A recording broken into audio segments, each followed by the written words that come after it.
The realest podcast ever. The realest podcast ever. Y'all's the hate on all of my moves, but now niggas on it. Y'all used to bait me on me and my views, but now niggas on it. I used to tell them I'ma have me a show, but now niggas on it. Her homies on it. Your homies on it. Y'all's the hate on all of my moves, but now niggas on it. Y'all used to debate me on me and my views, but now niggas on it. I used to tell them I had me a show, but now niggas on it. Her homies on it. Your homies on it. The realest podcast ever. The realest podcast ever. The realest podcast ever. The realest podcast ever. We are back. Episode 145 of the realest podcast ever. I'm your host, C. Diddy. That makes me sick. Hello, Matthew. Took me a second. We are back. Matt's experiencing a little crash right now from his pre-workout regimen. Yeah, I'm trying to sugar up. He's trying to get that sugar going. Might gotta find Matt some tussin or something. Let that tussin get down. Shit is crazy, man. The bone wake you up. The lit AF is just not around, so Oh, so you got to supplement with another supplement. Well, I normally do lit AF. It's 300 milligrams of caffeine. Okay. But it constantly hits you. Like you'll get a little bit every 15 minutes. It's like a powdered, like a release schedule. And so that shit is like literally all of the distribution centers apparently are on back row because I went to like 4 different GNCs and none of them had this shit. I was at the joint the other day over at KOP. Yeah. And they was like, yeah, man, that shit is like not around right now. So he was like, we got this joint called Woke AF. He's like, it's just as good. It's actually a little stronger. He's like, depending on how you handle caffeine, it hits you because it's 330 milligrams. So and he was like, it hits you instantly. And depending on how you handle caffeine, you'll feel a little bit of a crash. And I've felt the crash. A lot of bit of crash. And like this shit is crazy. Yeah, it's like you sold me on all of the features, but you didn't tell me that the car was prone to flat tires every week. Yeah, it's like I told you yesterday. I straight took a nap. Like I was just like, yeah, I don't think I'm gonna continue taking this. I'm gonna just go and try to find some regular lit. Yeah, this is not it. Dang. Like, but I'm here. I'm gonna thug it out. You know what they say? We are here, man. It's what today is? Monday, the 19th of April. Yo, April literally went from the 2nd to the 15th. Like overnight. Yo, literally there were no days in this. Like, and this is with all our nonsense going on. Like it's just straight power through. Just real quick before we get started with everything, some administrative stuff. Make sure I visit the website, officialtrpe.com. We are live. Everything is up there. The most recent videos are up there. The most recent audio is up there. The Patreon is link for the Patreon is up there, so you can go through there, check through all of our stuff, decide, hey, I like these guys. I want to sign up to the Patreon and give them some money to do more of what they do. My y'all weird of the week is wrapped around the Patreon. Oh, nice. Yes. So that the only thing right now, okay, so merchandise. So once upon a time, I guess that can be y'all weird of the week. So y'all weird starting it off. Once upon a time, a week ago, we had a merch store. It was recommended by the Godfather of the Godfather of TRPE, Justin Emery. So it was that right there should have shown you. It was recommended by him. So me and Justin sat on the phone, not this past Friday, the following Friday, created the TRPE website, put the merch store up, and did like 7 other things for the podcast, like over a 2-hour period. Mm-hmm. Like we were working very efficient considering the fact that he was high out of his fucking mind. Mm-hmm. First thing in the morning, 10 o'clock in the morning on a Friday, he's fried out of his mind. But we got a lot of work done. It was very productive. So thank you for that. Right. So he's like, yo, I was like, so who are the merch arms that we can use that's going to do drop shipping? We don't got to worry about it. We just put the designs up and go. He's like, you got TeePublic and you got Design Tree. I'm like, all right. Pros and cons of both. He's like, TeePublic literally has freaking everything. You got you can create all types of tapestries and wall posters and mugs and coffee cups and all this stuff, and you can put it on a zillion different colorways of the product, blah blah blah. TeePublic is the way to go. But if you're not selling a ton of merch, they don't give a F about you. They're probably going to not pay you any attention, and if you ever have a problem, they're never getting back to you with any sort of time. I'm like, All right, cool. So that's that one. He was like, I was like, so what's the other one? He's like, the other one is Design Tree. He was like, Fourth and John uses Design Tree, a couple other podcasts, whatever like that. They're local to the Philly area. You can get somebody on the phone, stuff like that. He was like, but in order, you can't set up your own store. You have to email them your designs and then they set the store up for you. Okay. So in the interest of like speed and efficiency, I said, all right, I'm going to go with the one where they have more products. I can set up my own store. Boom. So I set up the store with TeePublic. So we're on our second store now, both of which have been taken down. Right. The first time we got our store taken down for unspecified violation of terms and conditions. They never stated what it was. Keep in mind, I emailed them a week ago, Tuesday, saying, hey, you took my store down basically based on some unspecified violation of terms and conditions, which I don't know what it was, but you didn't state it, so I definitely don't know what it was. Yes. Give me a reason if you can't put my store back up. Or if there is a reason and some of the product violated something, whatever, which was nothing offensive, no naked ladies on nothing crazy, just words. If it's not, then put the store back up. Nothing. Radio silence. So around Saturday, I say, you know what? This is taking entirely too long. Like, people want merch, blah, blah, blah. People have hit me, hit you. We trying to buy merch, da, da, da. Your merch link not working on your website. Everything else works. This don't work. So I put another store up because I have multiple TRPE emails. And I was able to put the store back up, all of that. So the first time we sold about 20 products over the weekend. This time, between Saturday and last night, we sold about 10 products. I wake up this morning, store's taken down. So I even ordered stuff because I wanted to have stuff here to show people, hey, this is the stuff we have, blah, blah, blah. In the event that the store survived, it didn't. Okay. In the event that the store didn't survive, now it becomes memorabilious, and I have it here in person, and you know, you can't really get it, but I can at least show another designer, this is what the other people were producing. Can you do stuff like this also? Right. So as of now, we have no merch store. We have hit a fork in the road where we're either going to have to go to Design Tree, email them all the designs, get them to put the store up at whatever point. In all honesty, it's a very like dialed down website. I don't really, it doesn't make me excited to buy nothing when I go there. Right. When you go to TeePublic, you're like, oh, I'm going to buy some shit. Like it looks inviting, it's bright. They got all of the different click-through stuff. It's very user-friendly. It's perfect. They charge an arm and a leg for shipping, though. Like, they beat you. I've heard that. They smoke you on the shipping. Like, 35% off all designs. Shipping, $12.99 for 6 to 8 days shipping. So it's pretty bad. So it's either that or we're going to have to go to DJ Marty G's Busy Boo route and start producing our own merchandise. Philly versus everybody. Exactly. We had to Philly versus everybody, the situation, start producing our own merch. Which involves a lot of work because you have monetary investment, production, and then you have the order fulfillment, which is baggies, labels, shipping out the orders. That stuff is a headache. Yeah.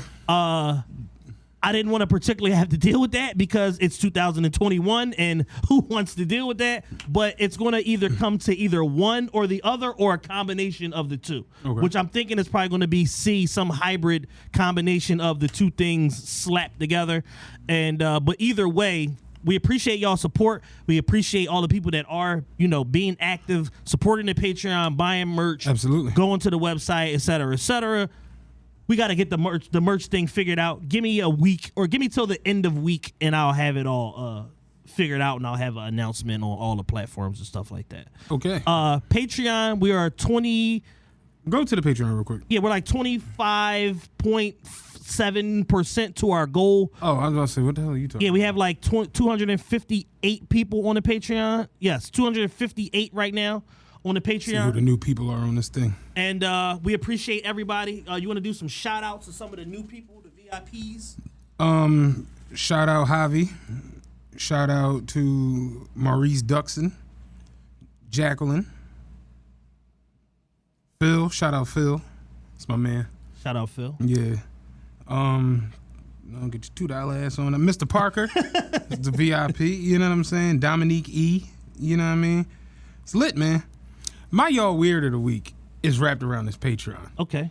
y'all with your fake pool cards. Oh, man. Or your real pool cards with your fake nonsense. Almost got us indicted for money laundering over this Definitely motherfucker. almost got us indicted. You want to talk about this? Yes, man.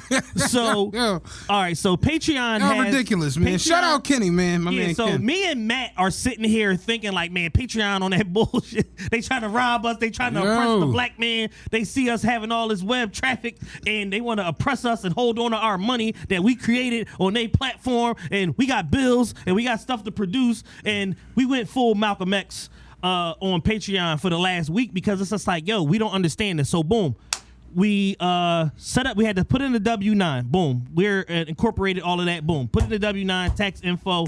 This is the information. Boom, this is the PayPal where we want the money to go. Why? Because PayPal is what, Matt? I don't know. An instant payout. Instant medium. payout. Yes. Instant, like it seconds, Yes. immediate. Like, oh, well, you got PayPal? All right, bet I'm gonna send you the bread. It's immediate. It's that. I can't snap, but it's that fast. So we there we go. So it's that quick. So we elected to do the PayPal. So we sign up to PayPal. It tells us we normally pay out on the 5th. Keep in mind when I'm setting everything up, it's the 5th. Okay. So I'm thinking, oh, it's lit. We gonna get paid today. Then I get a message that says, an email that says, while I'm still on the platform on the computer, I get an email that says, you just added your payment method. That's going to take us 4 days. 4 days. To verify. So you ain't getting paid till the 9th at this time. I'm like, all right, it's the 5th, get paid the 9th. All right, Which is cool. like, all right, cool. All right. I can deal with that. Get to the end of the week. I get to the 9th. At 8:13 p.m., which is the time when we could cash the money out. Just so happen to have my MacBook Air handy. I log in, Patreon, boom, and I look and I go to cash out the money and it says, your payout is subject to a 10 business day hold due to review by our standards and practices team. No, trust and guidelines. Yeah. Which I've never even I didn't heard know of. there was a team. Trust and guidelines. Yeah. So trust and guidelines got to review to make sure that everything is on the up and up before we can get paid. Even though the only reason that the money even exists is because we brought people to the platform that support us. But we got to go through scrutiny to get our money that we created.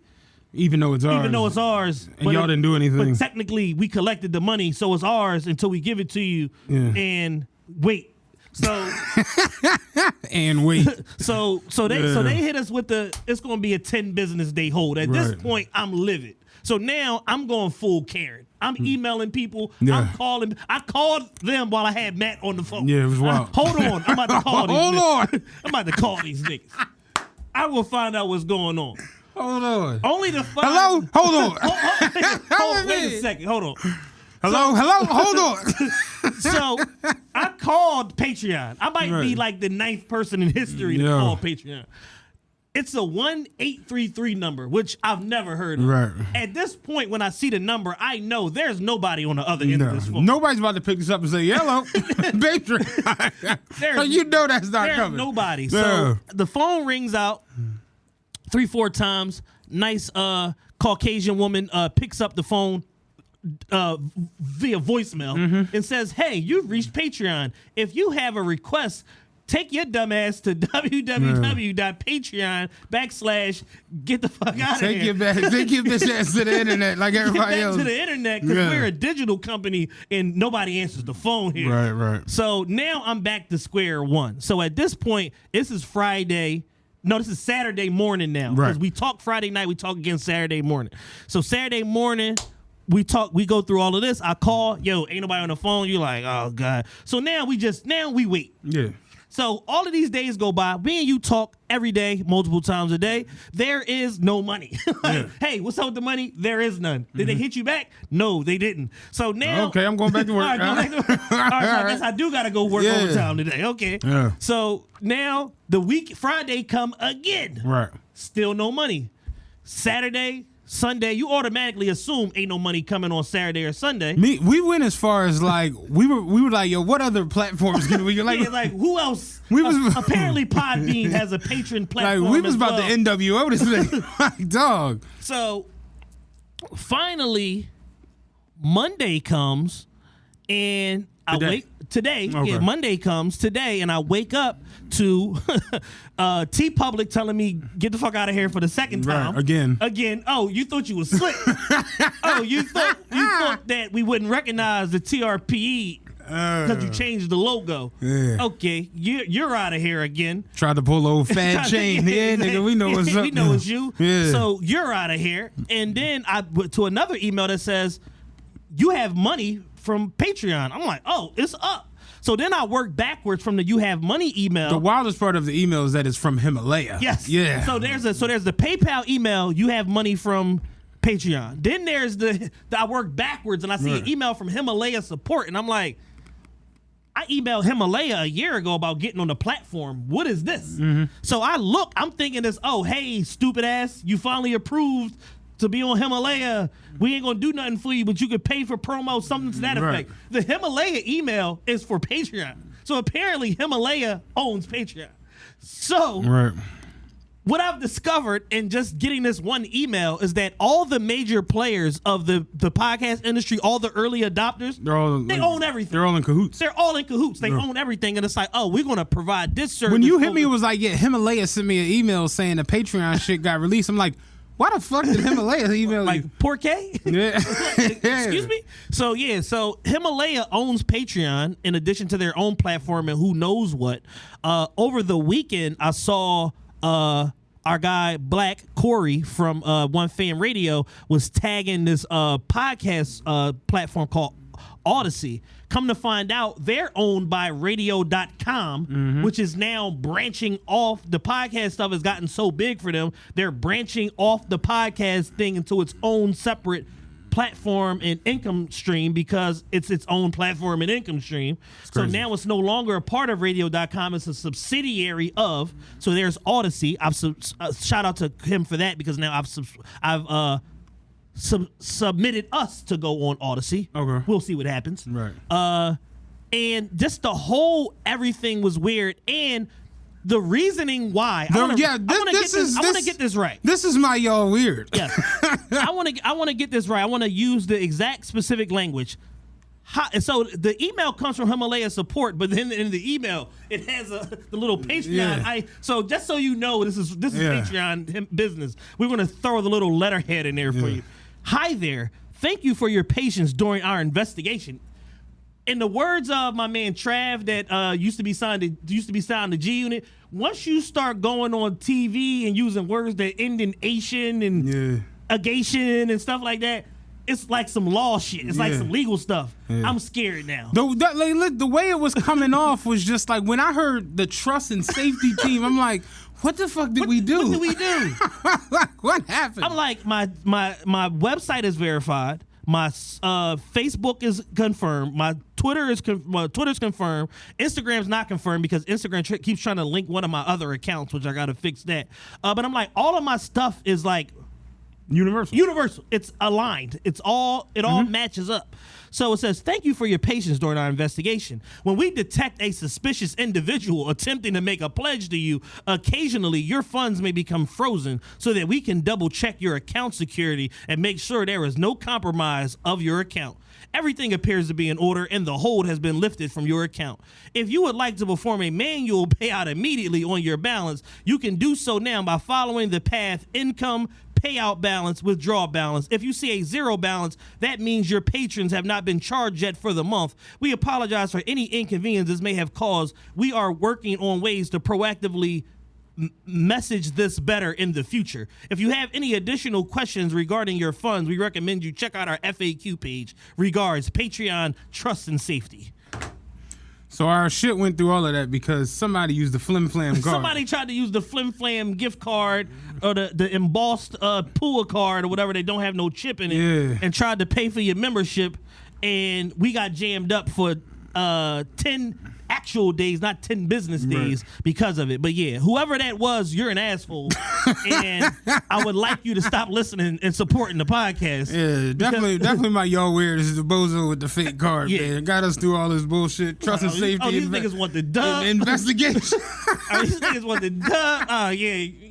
Give me grandmom car. Because the thing that was bugging me out so much was like, all right, if y'all charge people, where I don't understand, what more can we do? You know what I'm saying? Like, there's no more that can happen as far as us like verifying this account. So I don't even understand. My thing is, if you got this much trust and safety, why even charge the people? Exactly. So that was where it was like, yeah, we took that chicken, but our trust is. we gonna go back. We're gonna reverse the path and see. Like, come on, man. So yeah, so that was a whole thing, but you know, we're paid. So you know, the podcast will continue. Yeah. You know, despite our initial trepidations. Yeah. We're back in business. But if you have an actual bank account, you're not in check systems. Right. You have a real credit card. If you got a real credit card, real debit not card. Not one from the Africans. No offense to my Africans, but y'all be scamming. Yeah. You know, if you have a real credit card that's in your name, that's listed to the address where you live, sign up for the Patreon. You made me think about. Remember when the riots and the loots was happening? Should be some more of that popping off soon. Yeah. But remember when that shit? Did you see what they did to the gas station at 19th and Girard? No. They rioted and looted, like destroyed the junk. And I'm like, y'all are on anything. So we was on 33, and I had the bus cracking the fuck up because I'm like, what the fuck makes you loot a gas station? Right. There's nothing in there. It's a gas station. Now we gonna get all the Sweetwoods. So people, I'm like, the only thing in the gas station is like candy, dick pills, and calling cards. I'm like, that's it. Nigga in the house eating Skittles, dick rock hard, calling Africa every 10 fucking minutes. I'm like, what the fuck is wrong with y'all? Like, dog. But yeah, shout out to the Africans. No diss to them. But yeah. Niggas be scamming. They be big scamming. Yeah, y'all be scamming. Listen, I was in Wawa one day. Up Rising Sun, like calmly in Rising Sun, all the way up there. So I'm in there, African boy going to work. This when the gift cards, the Amex gift cards was popping. Mm-hmm. I see him walk in there with an Amex gift card, buy 10 cartons of Newports that he was going to sell for redistribution on the streets, and then buy 8 more gift cards with the gift card. How much left on here? Oh, yeah, no. Give me $800 gift card. Yeah. Well, 8 more gift cards. 8 more gift cards on the gift card. You know, because so the Africans had the best scam out of everybody. Mm-hmm. So they had the black boxes with the card readers and all that. They would get the card information, make a card. So say they get somebody platinum Amex or whatever, boom, it's up now. Because we could charge no limit until they figure it out and then stop the card. So boom, they get a platinum Amex, they do the emboss, whatever. They go to a bunch of Wawas, Rite Aids, whatever, gift cards. Buy tens of $1,000s in gift cards. They're the reason why you can't buy a gift card at Wawa or Rite Aid with a credit card no more. Yeah. Because they just bust the shit out so crazy. Okay. So they would go do that, and then they would take the gift cards and buy more gift cards because the initial gift cards could get cut off.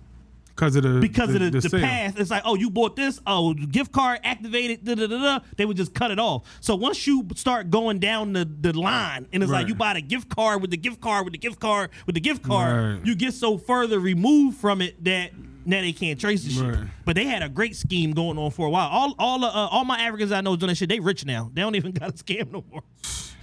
They bought so many gift cards, they made so much fake money, it turned into real money. Yeah.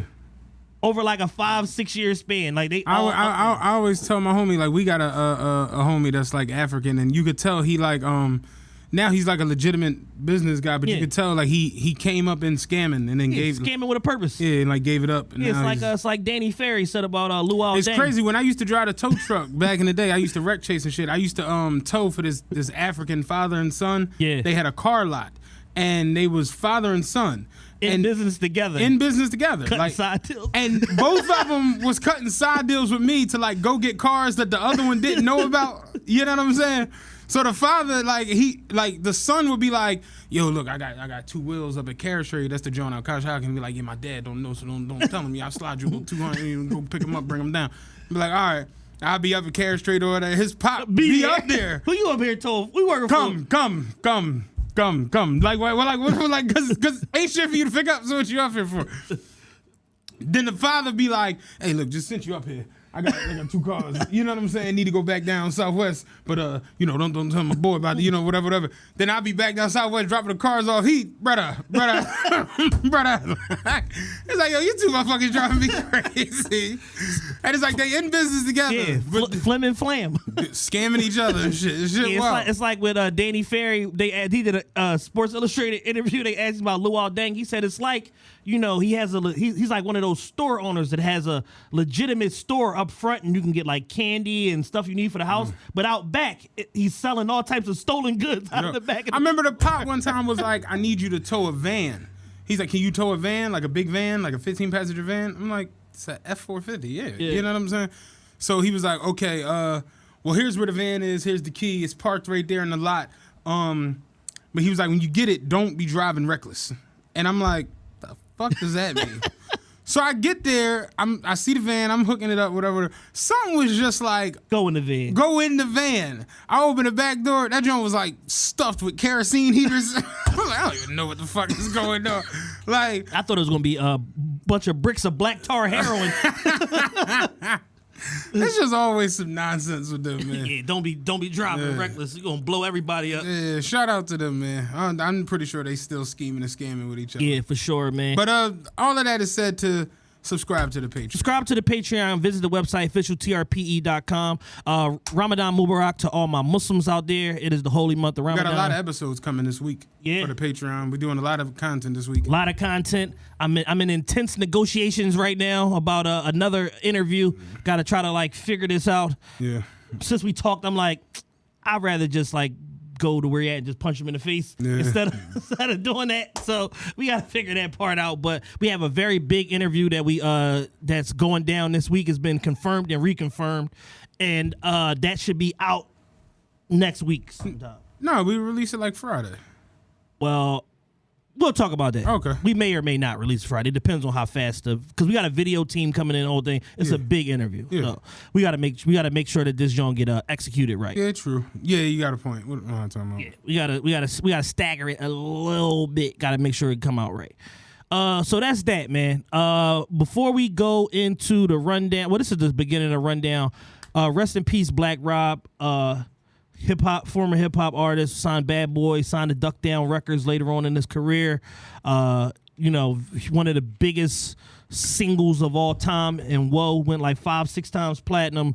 Album True Story, his debut album, which is an excellent album. Got 4.5 mics. True Story was really good. Got 4.5 mics in the source. Got a XL and a half or something from Double XL back in the day. He was one of the primary writers for Bad Boy around the time. He wrote on No Way Out. He was on a bunch of songs on there. They're not really saying the who, what, when, where, why, how of him passing. I tried to look into it, doing our pre-show production and all of that. They're not really saying a lot. I know Mark Curry, who was also a former Bad Boy artist, wrote the book Dancing with the Devil about Puff and all of that. He was real close with Rob, and he was there, pretty much every step of the way, him being in the hospital and saying, facilitating stuff for him. He got in touch with Puff, he got in touch with the Locks and this person to try to get stuff done for Rob, and he's basically put a call to action on social media saying that his kids need to contact them so they could, I guess, figure out the funeral and this. So it's little sketchy situations surrounding as far as details and stuff like that. But we just saw him last week basically saying, rest in peace to DMX and how I'm tired, I need some rest and blah, blah, blah. And he passed this Saturday. That just passed. So rest in peace to Black Rob. Prayers to his family, his friends, his whole network, everybody that cares about the gentleman. He gave us a lot, as far as his contribution to hip hop during his time here. And hopefully, he's at peace now and in a better place. Yeah, Rob had one of my favorite verses of all time. His verse on Let's Get It. That joint was smoked it. Even 24 Hours to Live. Rob had a crazy ass verse. Rob could really rap. Yeah, for sure. He was a really good rapper, and Yeah, he no longer with us.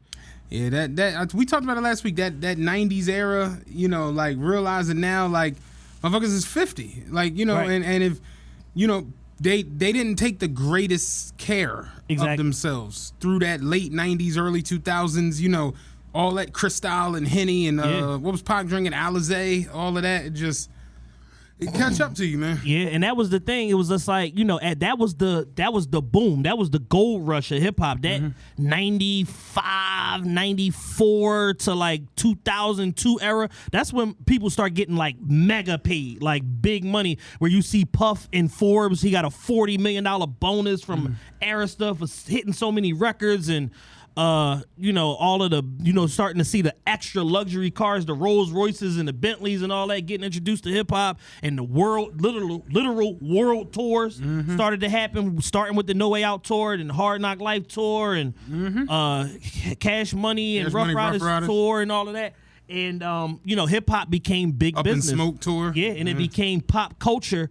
And, a lot of people overindulged in a lot of things, and it just kind of like carry forward, and the culture kind of like never recovered from that, because you see we still doing the same stuff now. It's just to change, switch the venue, switch the product.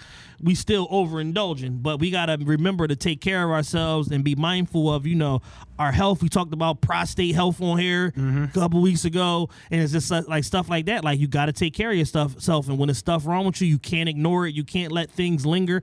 You got to get in front of these things, and no matter how uncomfortable they may be or embarrassing that you may feel that they are to deal with, you just got to deal with it, man, because at the end of the day, you only get one life, and you can't jeopardize your health or play Russian roulette with it, because this is potentially the end result if you don't treat yourself right. One thing I saw this week on Facebook that was so like not mind-blowing, but like just the hell. So DMX just passed away. So that clip of them performing 4 3 2 1, have you seen it at all? No. From the Apollo? I probably saw it a while ago. There's been a lot of different DMX content coming out this past week and a half. But I've seen the clip a gazillion times. They did him, Method Man, Redman, LL did 4 3 2 1 at Apollo, and the crowd was going berserk or whatever. So the John on Facebook, like the caption was, "Who had the best verse on 4 3 2 1?" Yeah. And people in the comments like, "Oh, it was DMX, no doubt," or it was LL and this, that. And I'm looking at the comments, I'm like, maybe I'm just in the minority or what, or y'all are just born addicted to crack. I don't know. Cannabis had the best verse. Smoked everybody. I'm like, so much that LL was like, take his ass off of this. I was like, what, man? So I commented on, I'm like, Cannabis by a lot. Yeah, by a lot. Like, not even close. I'm like, he dissed LL on his song. Yeah. And then got dissed as a result of it. He straight said, I'm the illest nigga alive, watch me prove it. I'll rip your crown off with your head still attached to it. Cannabis is the type that fight for mics, beating niggas to death, beating dead niggas to life. LL was like, take his ass. He's like, wait, what did he say? Excuse me?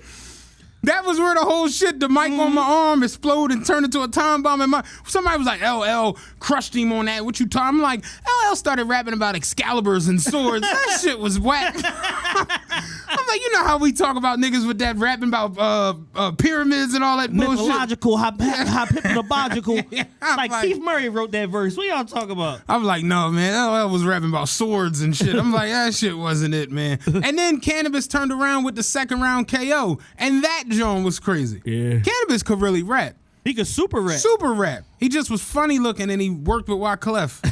And as we all know, working with Wyclef is just never a good idea. It's a kiss of death. As a rapper. My folks, Philly's Most Wanted, they signed to Wyclef, Refugee Camp Atlantic, when they could have signed to Rockefeller. Talk about revisionist history. Talk about not expecting the cantaloupe before you take it. Literally. Jesus. How much they got over there? 500,000. All right, bet. T.I. almost fucked. T.I. low-key, like, if we keeping it a bean, trap music, great album, solid. Urban Legend, put him on the fucking map. King took him out of this world. He almost gave it all back. T.I. versus T.I.P. almost gave it all back. Working with Wyclef, man. Rapping all them guitars and flute. This nigga's fucking bugging. banjos. Yeah, it was wild. Big Shit Poppin' saved that album. Hell, it literally was like, that was a monster record. Yeah. That was Manny Fresh. That was it Manny was Fresh. Like, yeah, it was a monster record, but just the rest of it just... Once He that Wyclef single hit, banjos and selling seashells by the seashore. Yeah. That album was awful. Whatever that little thing is they play to make the snake come out the vase. It was all of that shit. It was like, all right, man. Like, yeah, Clef is just... Yeah, while Clef come in the studio and just cut the one beat on for the whole month that you recorded. Like, if you rap... You can vibe to this? Yeah. If you rap... You can vibe to this Snake Charmer It's music? never a good idea, man. But, what were we talking about? At this point, I'm not Yeah, sure. we always go left. The 4-3-2-1 joint. Yeah. I was just like, I maybe I'm just alone. I'm like, cannabis destroyed that joint. Yeah, I don't smoked everybody. I didn't understand. I like Meth's part. I always like Meth. Meth is just He's the coolest rapper ever. so tactful. He just comes on a beat, just boom, playing my boom, position. boom, boom. Hot Nick, son. Like it just, he's always cool as shit. Like Meth is never not the coolest rapper in the room. You know what I mean? I found a couple dope documentaries this week. Oh, really? Yeah. Have either of y'all watched the admission scandal documentary? No, I've been meaning to. I haven't That watched it yet. shit is awesome because they do. It's like a movie, but it's a documentary. Nice. Like they're telling it where they got the real people, like a real documentary. Yeah. But the reenactment is a go along movie. Got it. It's decent the way they I'm did gonna it. watch that. Netflix? I started watching City on the Hill this weekend on Okay. Showtime. It's not a documentary, but it's based on like true events that happened in Boston and like from 1990 on with the legal system and the Fed presence and state police, state police, and the Boston PD had like a joint task force to stop all these bank robberies. Like remember the town. Okay. So it's based on that crew from the town that was doing all the bank robberies and all of that shit. And Boston at the time actually had a black DA that was basically like trying to, connect all these different crimes and stuff like that. So I started watching that this weekend. It was really good. So I'm definitely going to check out the admission scandal. The thing with it, I'm gonna talk about it a little bit. Like, so because me and Ross started having a conversation the other night. So you didn't see neither, Taylor, right? I haven't seen any of it. Do y'all know about the story? I know about the story. Rick Singer? Like Lori Loughlin and all of them, yeah. So basically, college admission is like hard as fuck. But one thing, there was a guy on there. He was a college admissions expert. He was saying how getting into college isn't difficult. The problem is everybody wants to go to the same 13 universities. Exactly. And that's what makes it super difficult. He's like, there are 3,500 colleges in America. And you can go to college, but people want to be in these universities. So what happens is you got the front door, which is like you getting in all on your merit, your work, you doing this in your community, your SAT score, your what's the other one where the max is 36? ACT score, this, that, and the third. He was saying on there, when it comes to them scores, 1,600 in the SAT, I think now the SAT goes up 2,400. But at the 1,600, he's like, if you don't score 1,500, you can literally take the top 50 schools and just throw them out. You're not getting into them. He's like, ACT, top score 36. If you don't get a 34, 50 schools out the jump. Yeah. He's like, if your high school offers 15 AP courses and you only take one, top 50 schools out the jump. So he's like, that's how rigorous this shit has become. Yeah. So getting in the front door is all based off of that. So then there's getting in the back door. This is the part that's interesting to me. He was saying how to get into Stanford, to get into Harvard, to get into USC, or to get into Dartmouth or Northwestern, if you not donating 15, 20 million to the school, it won't even like land on a... say 15, 20,000. No. 15, 20 million? You not even landing on a radar. He's like, I've seen people write checks for $3 million donating it to the sailing team, and they just like, oh, cool, good looking. Yeah, thanks. And then they kid don't get in. Par for the course. Yeah. Like, so he's like, yeah, damn. 15, 20 million is just to like get like, super on the radar. Like, oh shit, he's serious about this. Okay, he. Are you ready to? What little baby said? They know how I'm coming. What's the congressman on Clay Davis? We gotta turn on the faucet. Yeah, exactly. Make the faucet run. So basically, that's the way to do it, like backdoor. And my whole thing is like watching this shit. Like, if you got 20 million to get your kid into school, it's like, do your kid really need this degree? Exactly. And it's just bragging rights. That's what the documentary basically shows you, just how it's like, it's not even the kids. It's the adult. It's the parents that's like, I want my son to graduate from, because we didn't graduate from that. So I need my son to go to Yale. I need my daughter to go to Dartmouth. I need my son to go to Cornell. And that's how they get with the shit. So basically, Rick Singer this nigga was a high school basketball coach, right? who basically set up a company where he would basically train kids. And the boy was saying how this is a real thing. Basically train kids on how to get into college. Like help them writing essays and doing tests and this, that, and the third and preparing for the SAT and ACT. He was like on the cheaper end because they were saying how getting into these high-end schools and all these things, it's like a privilege already to the people who are super successful because if you're a regular person, you just can't afford this shit. He's like on a cheaper end, $200 to $300 an hour for somebody to train you on how to get into college. He's like on the higher end, I've seen $1,500 an hour charged to people. You know what I'm? It's wild as fuck. So basically, what Rick Singer did was he created his own thing where it wasn't the front door, it wasn't the back door. He was calling it the side door. So basically, tell you how wild this shit was. He was going to coaches, people in admissions, this, that, and the third. Like, let's say you were admissions. You do admissions at, give me a school. Stanford. You do admissions at Stanford. You know that y'all have a certain amount of money allocated to go to Stanford's football team, basketball team, track team, rowing team, whatever, chess team, whatever. I told you shout out Mikey B, my white boy, he went to college on a golf scholarship. Right. I didn't even know you could do that. But like, that's how that should be. So he would go to the admissions motherfuckers, be like, oh yeah, we got, our rowing team is set for the year, but we got 2 spots open. So, you know, you want to bring somebody in as rowers, you know what I'm saying? Toss up a little $200-300 grand. Yeah. You know what I'm saying? Could get them in there on the rowing team as like walk-ons. So Rick Singer would go to these motherfuckers who he was, you know, training and go to their parents like, look, you gotta get on the motherfucking rowing your kid team. Pretty stupid. So this shit ain't gonna work. All right, they not gonna knock out this and third. We have a ticket and they gotta start rowing tomorrow. So what happened with Lori Loughlin, who was the Rebecca on Full House, her and the Italian boy, they got the 2 daughters. They sent pictures of their daughters on the rowing machine in the living room to the John and got them on as rowing recruits to the fucking USC rowing team. I'm like, what the fuck, man?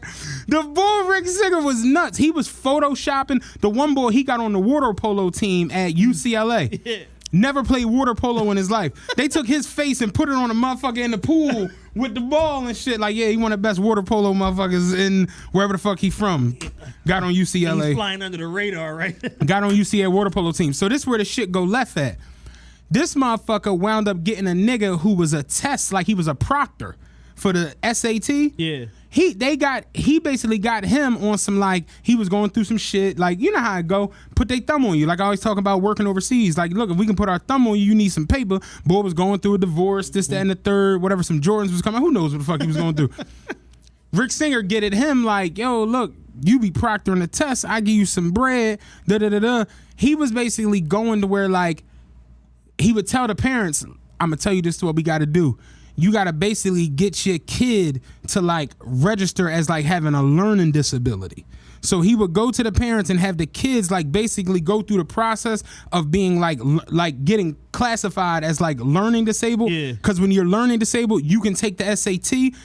No. When you take the SAT, your circle, John, that you put your answers on, when you take a learning disability SAT, it's a separate form that you put the circles on. And since he was proctoring the test, it would go to him and he would do another form. He would do the correct one. And he was like, yeah, your daughter would never know, your son would never know. And he was showing kids opening up their John, and he like, this kid is literally a C student. Open up her SAT, she got a 1520. And she like, oh shit. Who knew? Yeah. It was wild as fuck. I'm watching that today. And the craziest part that I took from it is like, it just shows like Americans and like how we're gluttons when it comes to just shit. Yeah, literally everything and anything. Anything motherfuckers put their minds to on some gluttony shit is like, yo, I'm gonna go all out for this. So you look at Lori Loughlin, I guess is why people was just like, even me, I'm just like, yo, it don't even make sense. You're Lori Loughlin. You're a famous fucking TV actress. You have a fucking franchise that you've been a part of that's like gonna be around forever. Your husband is a world famous designer. Y'all are rich. So rich that you done put up $500,000 to like side door your daughters into USC on the rowing team. Her daughter is a huge YouTuber and blogger. She's huge on the YouTube blogging scene. She lost all of these joints. She had partnerships with Sephora. She had a partnership with another. It was crazy as fuck. And it's just like, you're a YouTuber with 3 million followers. You got all these followers on your blog and shit. You got paid partnerships, $1 million situations. What the fuck are you? Why are you even worried about going to US? Why is this a thing? Why is this a thing? And that's the part where it's just like, it's something wrong with it's like, literally, it shows you just how much status matters. Yeah. And because that's what people are like paying for. Damn. It's crazy as fuck. Like when you really get into the story, but the way that they told it and the way that they did it to where it's like a movie in where like you watch like Fatal Attraction or For My Man, they'll show you the most goofiest fucking reenactment ever. This shit is like a real movie as the reenactments that's playing along. Got it. And the boy, it just wild how they all snitched on each other.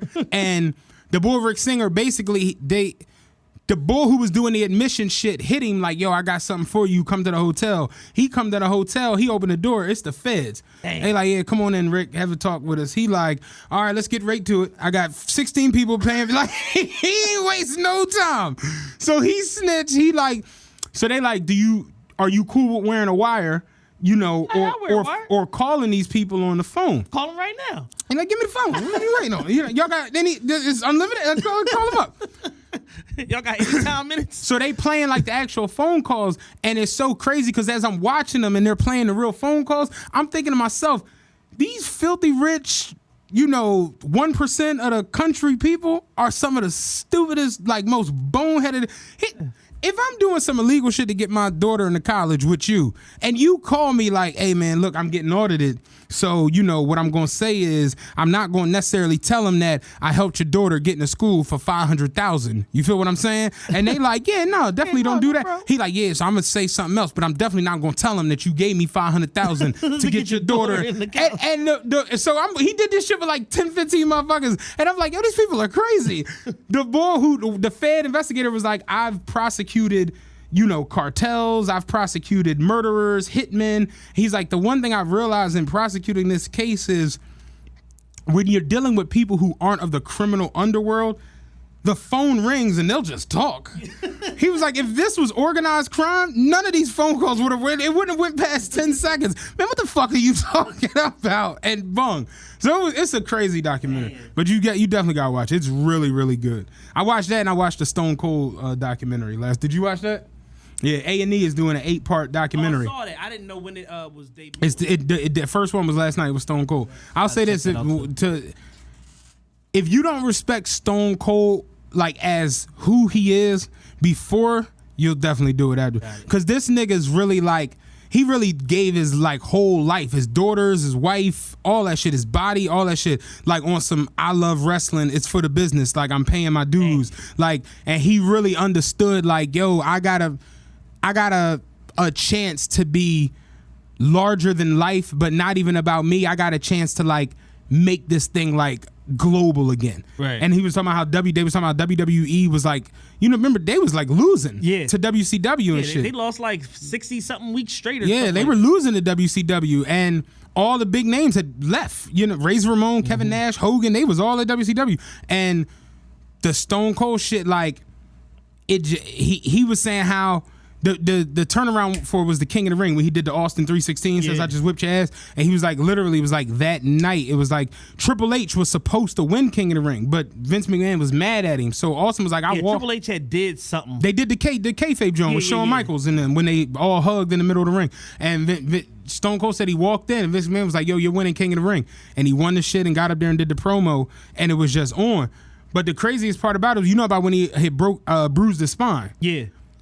Owen Hart dropped him on his head, and literally he was like, I went, quadriplegic for 60 seconds. And Mark Henry was like, to this day, I still don't understand how he got up. And like you could see to where his legs were like dragging. Yeah, and he was still like walking out, like on the John, like didn't want to break. Man. Yeah, that shit is crazy. And they got The Rock on there talking about their relationship, and like he realized like once I had the villain in The Rock and then the villain in Vince McMahon, we realized like, damn, like we're on the cusp of something great. Right. And The Rock is going on now, of course, to become the biggest actor in the planet. And The Rock is like, yeah, if it wasn't for Stone Cold taking me under the wing, I'm not sitting here talking to y'all as The Rock. Because the craziest part was, remember The Rock's first gimmick was like Rocky Maivia? Yeah. And he was like Pat Patterson and all of them was like, we respect his dad. Remember his pop was Dwayne Johnson. But they was like, we just don't, it's just not there. And he was like, Stone Cold straight was like, nah, it's there. And Stone Cold was like, it's something there, kid, so you gonna rock with me. And literally he took me under the wing, started working out with me and showing me this and showing me that. And they built it to where it's like it became The Rock versus Stone Cold all the time. And, you know, Rock is making $150 million a year now as a fucking actor and shit. And, you know, Stone Cold, like, yeah, I couldn't be more proud of him. Like, I knew he was a star. Like, I literally, like, first day seeing him, like, look at him. Yeah. He's a fucking superstar. Crazy. Hey. Yeah, it's a good documentary. I watched both of them this week. You know, The Rock is huge because he gets to play those racially ambiguous roles that Vin Diesel used to get all the time. Dog, I was saying he used to be like the white father. It's like, yo, you black, your dad is black. What you talking about? The boy Laz Alonso was one of them. Like, he's a crazed Dominican in fucking Fast and the Furious, and then he's black and he's the leader of a fucking black fraternity in fucking Stomp the Yard. Yeah. That nigga can play anything. Oh, speaking of which, did either of y'all see the trailer for Fast and the Furious? Yes, man. Dog. They got the damn, was it a Challenger hanging from the helicopter? Dog, the comments on Instagram was like, come on, man, y'all flying jets now. What the fuck?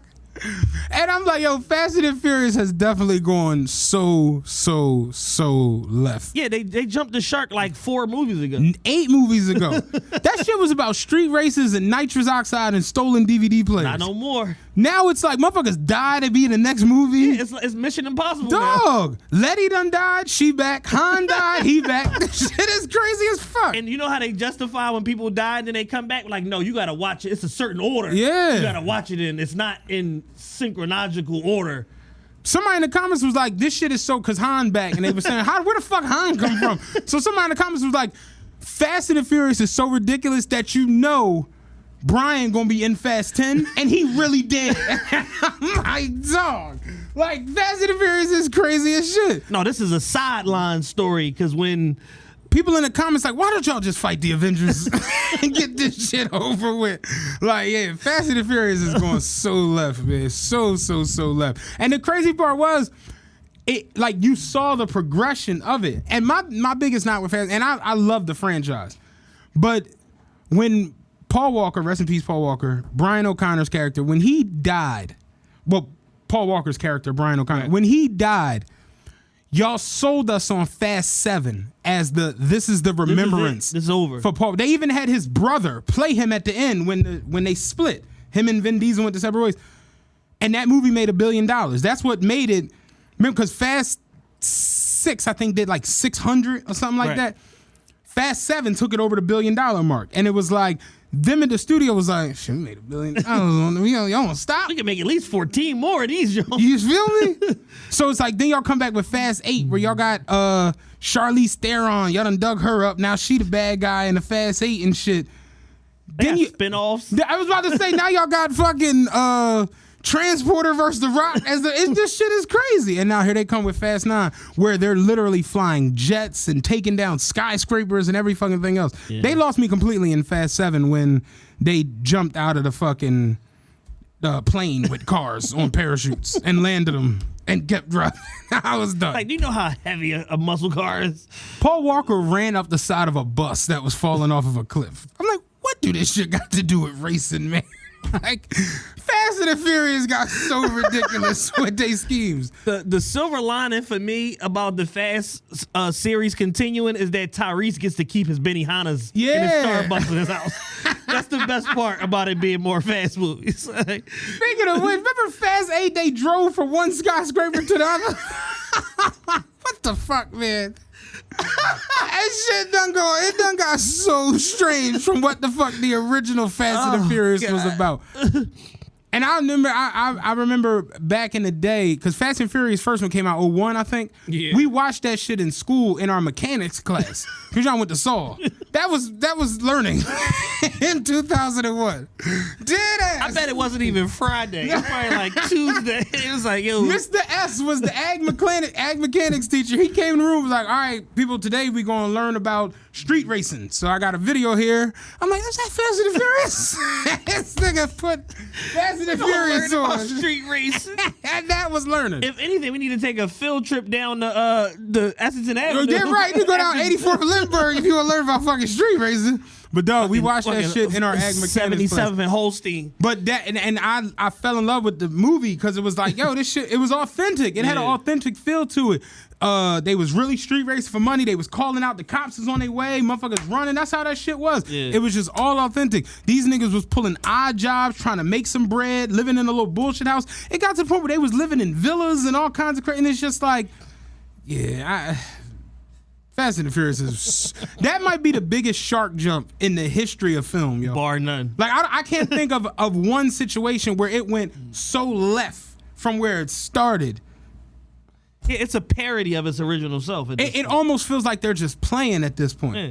They had a train on ice in Fast 8. They was tripping. They do anything now, dog. These niggas is like. Think about that. Did they do anything with a hovercraft yet? I can't remember. In Fast 8? Yeah, they had. I'm like, I know one of these ones. They had a hovercraft. Like, dog, like that's when you know you digging deep into the vehicle arsenal when you pull the hovercraft. Ludacris has an album called Chicken and Beer. That nigga's flying a jet in this new Fast dog. Chicken and Beer, Ludacris is flying planes in this joke. Now, granted, he has a pilot's license in real life. But still, he ain't supposed to be flying no commander jet. Like, this shit is flying Air Force One. Yeah. Tomahawks and shit. Like, it's crazy. But anyway, let's get to something a little serious, man. Yeah. So, I hate to say that I told you so. I make several bold predictions a year, and for whatever reason, I'm usually pretty much spot on. I called it. A couple weeks ago, we talked about the concept of the feds being in Philly, what was going on, and them bringing back what was affectionately known in the 90s and early 2000s as football numbers. And the first football numbers sentence has come down, and it was on AR Ab, King Ab, OBH General. He got sentenced to 45 years in his RICO case, and the scariest position you can be in as somebody involved in the criminal underworld is at the top of a triangle on a Fed board with a RICO case. When they call you the kingpin, the only questions you should be asking are, what's the least amount of time I can do? And if possible, could I please do it at a camp and try to cut some of my time for good behavior? Anything other than that, if you take them through the legal process and go to court and all of that, you're done. And unfortunately, Ab had to learn the hard way that when they come like this and you have so much damning evidence against you to where it only took a 9-month investigation window to wrap all y'all asses up, it's no rumbling. It's no getting off on a technicality. Like, these people have a 98.9% conviction rate for a reason. Because when they come, they already got it all figured out. They've already thought about your defense and your plea and, well, if he say this, then we gonna hit him with this. And I just talked about last week the fact that my old head is wrapped up in somebody else's indictment, where in the fucking paperwork, you got person number 1, person number 2, person number 3. Those are CIs and confidential informants. On top of the fact that the person whose actual indictment is suspected of telling as well and cooperating. Ab, you in a federal system, RICO case, with an informant that's telling on murders. It's nothing to negotiate other than how soon can we get this clock started on this 20 or whatever y'all going to offer me, because if not, this is the outcome. And it's going to be a lot more of these going down in the immediate future, because Philly is too far gone with the gun violence aspect of the crime. It's like, yo, We let y'all niggas sell drugs. We got an open air drug market in Kensington. We ain't really tripping on y'all like that. Y'all know us. We know y'all. Pizza, pretzels, and water ice. Yeah, it's like shit, we go this way, y'all go the other way. Like, yeah. what's with all the bodies though? So it's like when you in a Fed system. Oh no, boy had looked at me funny. So it's like when you in a Fed system and you talking about multiple murders, or you suspected of multiple murders on top of a RICO, on top of being a predicate felon from your state charges and this, they gonna make an example out of you. And it's just like, the heartbreaking part of all of it is, I know he got bad legal advice the whole way out. From niggas he was talking to, from people on his case, from his attorney. Like, I know he got bad legal advice every step of the way. Oh no, because we gonna argue this motion, and then if they suppress that, then we gonna. I saw people saying he was gonna be able to like knock a lot of the time off on appeals. Here's the thing. I don't know how true that is. Here's the thing. Let's talk about it. Here's the thing. The federal court system is so backed up right now, they not even looking at his appeal for 5 years. Mm-hmm. They're not even like opening the brief for 5 years minimum, especially on a high profile case like the one that he had. You got arguably one of the biggest cases in the history of the Southeastern District of Pennsylvania. Mm-hmm. Arguably, probably since Kabani Savage. You probably got the most high profile case that they ever had in Fed court. So they're not even looking at that for 5 years. Now, the nature of the feds is that you can go back in front of the judge multiple times to knock time off your case. Mm-hmm. But when you starting from a 45, what you gonna get it down to? 30? He's not a young man. He's 38, 39 years old. You still talking about coming home at 70. So it's like that whole concept of, oh, he gonna knock it out on the pills and this and this. It's like, yeah, well, guess what? My homie, my close homie that I grew up with, he's locked up in the feds right now for a VOP, a violation of parole. He haven't even sniffed the judge yet on a VOP. His mandatory minimum is 7 years. By the time he even go to court, he gonna be 3, 4, 5 years. It's gonna be time for him to come home on a conviction. Somebody else that my man know, he been locked up for 3 years in Fed court, and he's like, yo, my mandatory minimum was 3. Can I just take the plea? They said you can't take the plea until you go to court, and we don't have a court date for you. So, yeah. Damn. You see what I'm saying? He already been down for his mandatory minimum. He like, let me just sign off on the paper. I could come home, or at least take it to review. They like, you can't take the plea until you go in front of the judge. There is no federal court schedule because of COVID. It's suspended. Yeah. So, like I said, he's not even sniffing the judge for 5 years. And in order to get your plea in order to get your appeal accepted, you have to provide what's called exculpatory evidence, meaning some new piece of evidence that either your lawyer is presenting through however many sources you found this information out, or you got to prove that the prosecution, in this case, the United States government, withheld some evidence. Piece of discovery from you that warrants you going back in front of us. So in the absence of that, all right, you appeal, knock it down. You appeal, knock it down. Oh, this one, oh, well, all right, cool. All right, let's look at this one. Then you go back in front of the judge, and then they basically got to give you the right to a new trial. In order to open the appeal, is essentially a new trial. Right. So they have to agree that based on the evidence presented, that we are willing to rehear this case, spend the United States government's money, spend the state of Pennsylvania's money, and re-examine this based on whatever new evidence. Now, something that could help him is if the guy Taz, who was their star witness, if he gets in trouble at some point between his conviction and in the future of his appeal, and they can prove it, then that adds to the what they call it, knocking the credibility of the witness. Okay. That could help him. But even still, we got you red-handed with the drugs. We got you red-handed with the identity theft because y'all had these apartments with these CPNs and these illegal profiles and this and this. We got you on video with $2 million in cash. We got you on a YouTube video saying that this person to kill anybody for me, and you're a gang leader at that point. You know what I'm saying? So it's like, and you know what's crazy is in interviews of you reinforcing the same. In the process of this, as I was to say, I saw a lot of people on Twitter the other day going in on Vlad, and you know, Vlad the police. See, this is why you don't do shit. And I'm like, Yeah, I understand the theory of Vlad asking questions that a lot of people, won't ask. Yeah. That are like,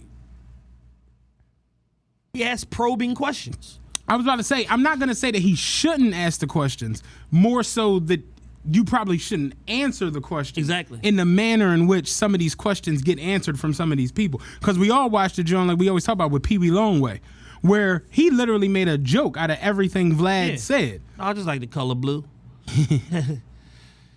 Yeah, it's like I'm not about to be like, I'm a Crip from so and so, and my man put me on the Crippin', and we, watch me dance. Hold on, in the back alley. Dance.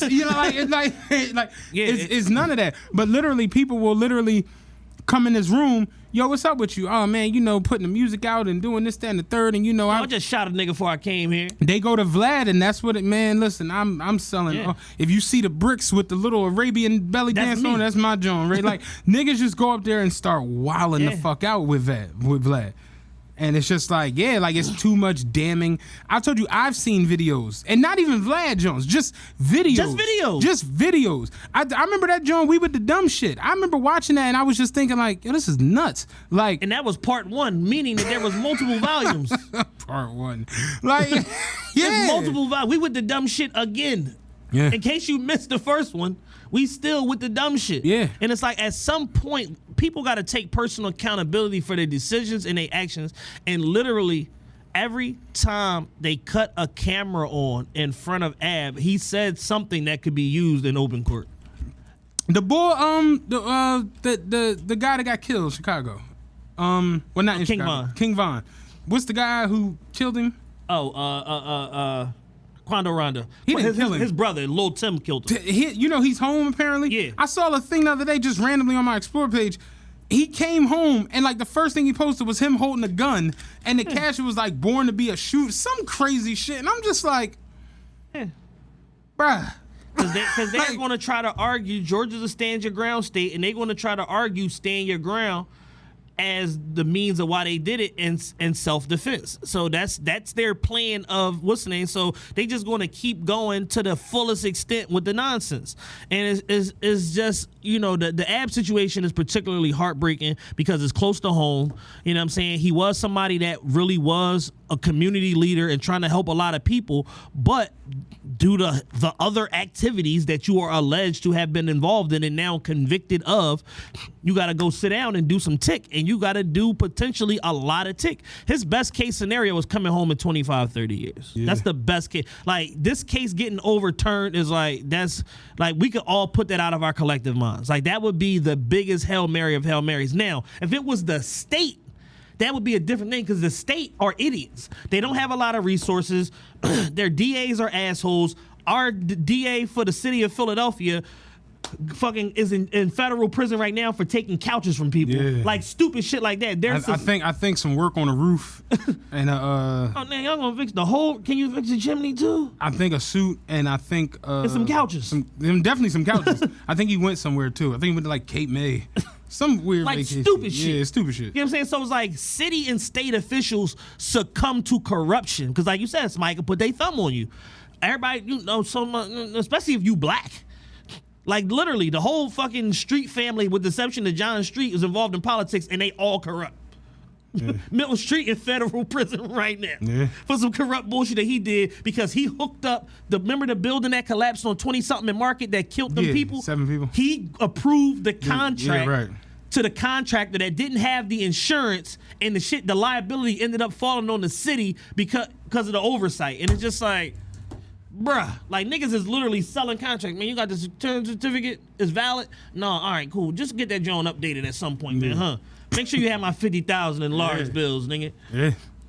That sort of shit. So it's like so it's like if it was the city or the state that was convicting him, yeah, he might come home because they do dumb shit like a lot. Yeah. In the words of Sue Surf, in a lot. They do dumb shit in a lot. So it's like he would have a better shot, but because it's the feds, I'm just not that optimistic as other people are about the situation. They literally wrapped the whole crew up. Him, his brother, his cousins, like wrapped the whole crew up. And I know somebody that was dealing with one of them. I forget. I don't want to say who, but he was dealing with one of them. Basically, like his cousin. They grew up together. They like cousins, or whatever. And he told him, like, bro, like, you doing too much. You need to turn this shit down. Man, I'm out here. He's like, man, I changed my number. I blocked the nigga. Then I changed my number. Blocked him on social media, all that. He was like 7-8 months later, he was a part of the indictment. He was like, I seen it coming. Like, you're doing too much. And you think, and the thing about it is, a lot of times when you're doing too much, you think ain't nobody paying attention, but everybody sees something. Yeah. Might be different, seen through different eyes. Exactly. So it might be different shit that people are focusing on, but everybody sees. Everybody sees what you're doing. It's funny because the other day, somebody had tweeted that niggas don't even be like really getting it. They just want to be a part of street culture just to like say it and like, oh, I'm out here. Yeah. And I think it was you was like, yeah, niggas be selling the money. Selling drugs and the money. How much money I made today? Sell this too. Cause I remember chicks was posting that shit like, y'all niggas be outside all day to come on broke. Like, what was you selling, money? Like, yeah, niggas been trying to get back for 7 summers. Yeah. Like, it's like, yo, you done had 7 different chicks. You done had your baby mom income tax 7 different times. Fuck that up. You done had PUA. Fuck that up. You done had PPP now. Fuck that up. It's just like, bruh, like, what's the deal? But I say that a lot. It's like when it comes to a lot of people, people have this thing where they more so want to be seen. Yeah. And they want to tell you about it. And they want to put it in your face. And it'd be like, yo, the same way you could save up $5,000 or $10,000 and then go on Twitter, go on Instagram, go on Snapchat and be like, yeah, y'all niggas ain't stacking up 10 bands. I know what the fuck going on. It's like, bro, we do that and we work. It's like you don't have to broadcast this shit. And it just baffles me at times. It's just how I sit sometimes and I know people who live really good lives that don't make any noise. Yo, it was a tweet that went viral. It was like, soon as a nigga make 2,300, we all supposed to know what the fuck going on. Yeah, exactly. Y'all know what the fuck going on. with the spread down the sleeve. That might be the name of this. Y'all know what the fuck going on. That's real. Y'all know what the fuck going on. With $600 in his hand. And 20s and peach tins. Yeah. Real shit. Y'all know what the fuck going on. No, we don't. Like it amazes me at how like anything, niggas will use anything going on to let you know that you know what the fuck is going on. Right? Even if they gotta indict themselves. I'm not even talking about going on some like, I mean like just getting on a plane. A nigga will post a picture on the plane. Y'all know what the fuck going on. And it'd be like, same thing is going on with these other 300 passengers. A nigga posted a joint on the plane. It says, do I look like I sit exit row or something like that? Because he had the extra space in the seat. And somebody that was on the plane seen it and was like, he literally was sitting exit row when he posted this. People are nuts. Nuts. It's like people who post their receipt at a restaurant. That's listen, public service announcement. That is the tackiest shit you can do.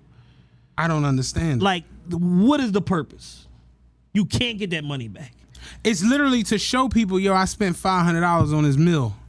Y'all know what the fuck going on. I'm gonna be saying that all week. Y'all know what the fuck going on. Motherfucker go get a big Essentia. The big one, nigga be on in the gym, post a picture of the Essentia with his gloves. Y'all know what the fuck going on. Healthy kidneys all 2021, nigga. You know what's up. Thought it was a game. I got the 1.5 liter. Yo, dog. Nigga get a bottle of Ace of Spade in the club. Y'all know get a bottle. Listen, y'all know what the fuck going on. The bottle of Ace of Spade is so important to nightclub culture. I seen some niggas was in there drinking Ace or whatever like that. It might have been like it was a vanity night, so it might have been the Asians or whatever. So they came in there with somebody's birthday. They bought a bottle of Spade, whoever birthday was. A nigga grabs the bottle of Spade with the backwash in it and proceeds to walk around the club.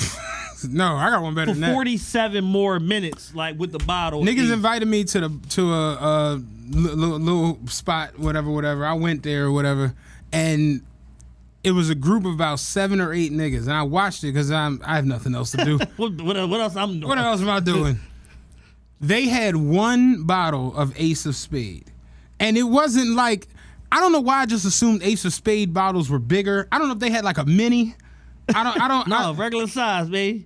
It seems smaller than a bottle of, like a standard bottle of champagne, like a 500 milliliter or whatever. And I mean, like, they had the bottle, and I'm talking about all of them individually. Took a picture with it. Got like, okay, give me the bottle now. You take the phone.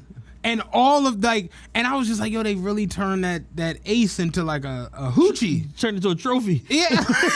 Yeah. Semi pro football championship yeah. trophy. Like they all took a picture with the bottle. Yeah, that's sick. I've watched niggas, like when I've gone to, like, you know, I don't go out much, but I've gone out, and I've watched niggas like where they'll be standing there. And then like they'll see the phone and somebody taking a picture, they'll grab like this bottle and that bottle and the hookah pen, and you be like, what the fuck? And it just be like and then the caption be off guards. Nothing off guard, but you knew they were taking this picture. No. You knew what the fuck was going on. Then somebody comment with the 100 emoji, and they replied to the 100 emojis with YNT. What is the joint? YKTV. You know the vibes. Yo, I knew I was too old to be in the. I hate y'all, man. I knew I was too old to be in the club anymore. When niggas kept posting YKTV and I didn't know what it meant. It took me 2 years, bruh, and I didn't want to ask nobody. I had to ask a young girl like yo, what the YKTV mean? Oh, you know the vibes. I'm like, I did know the vibes. I knew this whole time. I knew this whole time. I did know the vibes. I did know. I literally knew the vibes. Let me tell you how I found out. I saw it on the nigga page. Same joke. Somebody commented the 100 emoji, and he responded YKTV, and then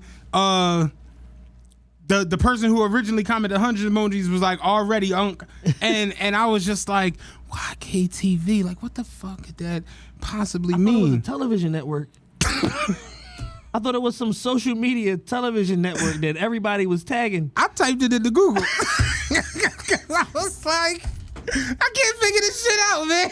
That shit was dropping me up a wall. I'm like, yo, I can't figure this shit out. Yeah, we gonna get to the bottom of this. And I typed it into Google, and the shit came up on Twitter where somebody was like, YKTV, and then somebody responded like, yeah, the vibes is heavy, sis. And I was like, oh, you know the vibes.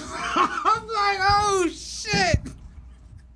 Same as you, I did know the vibes. I knew the vibes. The problem with not knowing the vibes is when you figure it out what it means, you realize you knew the vibes the whole time. You knew the vibes. I did know the vibes. Yeah. I'm disappointed in me because I knew the vibes, but I didn't know. I knew the vibes, but just didn't know how to word the vibes that I knew. This shit is crazy. I swear, I was like, but yeah, I Googled it. I thought Dame Dash had a new TV network. Like, what the hell is YKTV? It drove me up a wall, yo, for like a good year and a half. Yeah, I was about to DM every time I would see it, I would just be like, what the fuck does that mean? What does it mean? Remember Dave Chappelle when the boy got shot by the IRS? He was like, you want to know the key to making this season more successful than the other ones? He was like, you gotta. He said, come on, nigga, talk to me. That's how it was. Like, somebody help me out with this shit. Anybody out there? You know the vibes. Real shit. That joint drove me crazy. Yo, that's real. YKTV, yeah, man. I straight was like the boy Ratchet Lou on the bus, like, what YKTV mean? Oh, the feds are in town. Oh, speaking about the feds, since we on that. The feds are super in town. I actually saw feds the other day. Hey. Yeah, 52nd Street. So they've the lore, street lore of the feds. It was crazy at how it happened. I went to go get some Jamaican food, and they did just like the movie, like television shows. The car, it looked normal. Yeah, I thought it was just like a Transformer. I thought it was just like a regular ass Impala, LTZ, and it was literally like you heard the whoop whoop whoop whoop. That shit and they flipped down the visors, and the lights is on the visors, and they jumped in the middle lane and were flying down 52nd Street. Then a fucking another truck came behind them flying. It was like a black Explorer. Then another truck came flying behind them, and that was like a F-150 or something. And they were ripping down motherfucking 50. I was just like, what the fuck was that? Let me get this cabbage and get the fuck out of here. Yeah, so the street lore of the Fed presence in Philly has spread quickly. I was told that they have a Porsche Panamera, that they have several Malibus, Explorers. This was Explorer, Impala, and the F-150. The Impalas, and they said it was another Range Rover, unmarked Range Rover. Also, that's probably the supervisor. Yeah, they got the Range Rover or whatever. But yeah, the gun violence over the last 2, 3, 4 years, has led to the Fed presence being here in Philadelphia. You actually have 13 different law enforcement organizations that all now have a presence in Philly that are working together to come here, bust some heads, sweep niggas up, put a good showing on the news, and then return back to D.C. and Albany, New York, or wherever the hell that they're stationed at. Yeah. And the U.S. attorney was on television during the press conference and said, citizens of Philadelphia or criminals of Philadelphia, whatever he said, you need to think twice before you commit that act of violent crime, because if you do, you will feel dread unlike anything you have ever experienced in life. We will hunt you down, and we will find you. And that same day, niggas went and shot like an 11-year-old girl on Reno Street in West Philly. So it's just like, either y'all didn't get the memo, y'all just don't care, or y'all plan on snitching when they catch up to you. But either way, streets of Philly, North Philly shooters, West Philly shooters, Southwest shooters, Frankfurt shooters, y'all need to cool the fuck out. Right.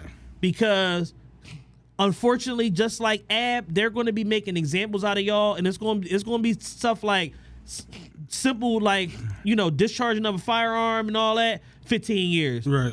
Attempt murder, 37 years. It's going to be situations like that, and what's going to end up happening, and I alluded to this on last show, is that the feds are going to impact the streets the way that they did the mob, where people are no longer scared of they op from 4 blocks away. They're so worried about the feds that they'll just tell on you to avoid going to jail for 40, 50, 60 years. 150 murders through like the first 3 cold months is wild. Right. Like, we only had one 80-degree day this year. And what's wild is, that was the day when we had like... It was mass shootings that was the Sugar House. Golf and Social. That was that day. Like that 80-degree day. Like a kid got shot. Did you see the video from that shooting? It was so weird. Like, turns out it was like 2 shooters. Oh, okay. Because I saw the one person was like a quarter of a block away. Yeah. And he just started firing. Yeah, he was at the Luke Oil at Spring Garden. Yeah. And them niggas go right there. And he was like a spicy shooter. He was walking out of Chrome.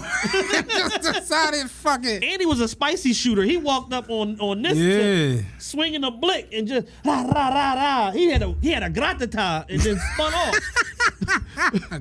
He was bugging. Yeah, man. Yeah, see, I didn't know it was 2 shooters, so they surrounded him. That's wild. Cause I'm sitting here like, it don't look like he shot no 7 people, but I seen people dropping. And I was just like, yo, what's going on here? Wild out here, man. Niggas is bugging, man. So, the safest place to be at this point is in the house. Or not in Philadelphia. Yeah, not in Philadelphia. One thing I peeped the other day driving through North Philly, like 29th Street, because I do the 49. Everything's just so aggressive. Motherfuckers are driving aggressive. And here the crazy part is, motherfuckers is slamming into shit and crashing and then getting out and fighting. Like, yeah, I had a tweet the other day. I said, Philly people don't believe in insurance. They believe in if you hit my car, it's up. Yeah. Yeah, that's a perfect way to put it. It's either that or they got the skirt policy where they hit you and then skirt off. It's one or the other. It's either you gonna catch these hands and feet or I'm skirting off. My man driving the bus the other day, he had the red light. Boom. Somebody running in the back of the bus. He get off, he come back. Chick's in there, he like, dang, hit the John. All right, I'm about to call it in. Da-da-da. She like, I gotta stay here. He like, I mean, you done hit the John. So he's like, he walked back up the front. He on the phone. He's like, as I'm on the phone, she chucking the deuces at the window. Or I guess she ain't back there no more. She out there. Yo, Crazy, man. They nuts. yeah, I seen a bunch of videos. I seen a Joan the other day. I think it was in South Philly. This girl was whooping this guy ass. I seen that. She was going to work on him. I didn't like that. I don't know what happened. Apparently, he hit a bunch of people's cars and was trying to drive off. And somebody told her, because I guess she the neighborhood knock a nigga out. The neighborhood knocking a nigga out supposed to. Yeah, and she got dispatched to the location. And then she was from here. She was like Sugar Ray in his. Hey, where you at, baby? Yeah, she was Sugar Ray in his prime. She was all of these like. Yo, the nigga get ready to leave. You better get out here. She hit him with a. That's a big 10-4, dog. I'm on my word of the week. She hit him with a barrage of Yeah. punches. She was up. She had technique. That's a 10-4, big dog. I'm on my way out there. Yeah, Like, she went to work on him. somebody hit a bunch of cars and skate, man. It's like, sounds fucked up, but it's just like, this is why you have comprehensive and collision. Exactly. The other day, I bumped Fuck, into I'm about to do run after your car like fucking Comet. Like, I've been praying for somebody to hit my Accord for 2 years. Listen. Since I got the bitch. Please Telling hit you, my car. telling you right now, this Patreon cracking, nigga. Somebody hit this Lexus, I'm getting a port. Hit it. I don't give a fuck. I'm just like, damn, I'm like, yo, all the floods, all the hit and run, I can't get none of them going. I just upped my insurance policy. Dog. Please hit this car. Dog, I got gap, nigga. Even if I'm on the wrong side of shit, I don't give a fuck. Hit that bitch. Like, seriously. Take it out.